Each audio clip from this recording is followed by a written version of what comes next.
Hello mga mamshi. Another day, another cooking vlog tayo ngayon. At magluluto ako ng adobong sitaw. Papasarapin ko siya mga mamshi. Char. Ayun mga mamshi, nagisa na ako dyan ng bawang at sibuyas. At sinunod ko na dyan ang karne ng baboy. Gigisahin ko siyang mabuti para maluto yung karne. At ayan mga mamshi, next ko nang ilalagay dyan ang pamintang pino, mga siguro 2,500 pieces po siya.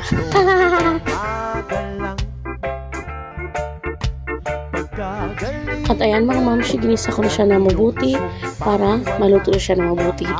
At next ko na dyan ilalagay ang kunting tubig para lumambot-lambot konti ang karne. Pinapakulo ko lang siya dyan at ginigisa ko siya na mabuti. Or mabuti.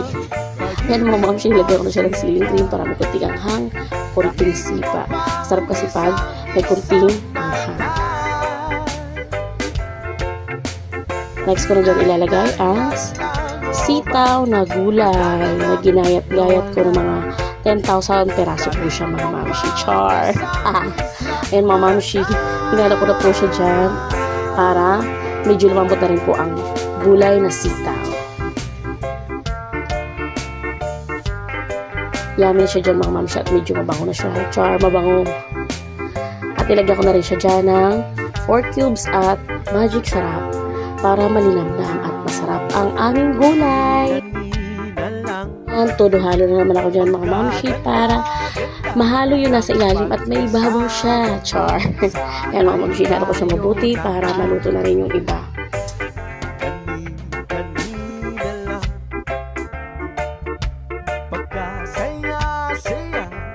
Naglagay ulit ako dyan ng paminta at konting suka para mag-agaw yung alat at saka asim.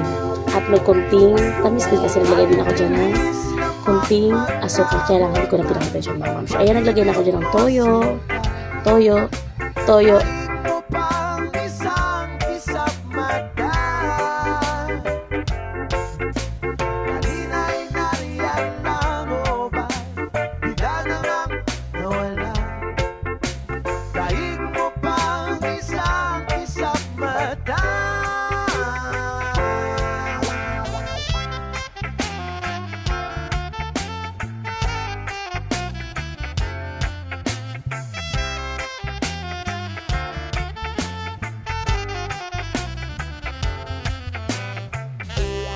At ayan mga mamshi, maluluto na po siya dyan at kakain na kami kasi gutom na po kami dyan.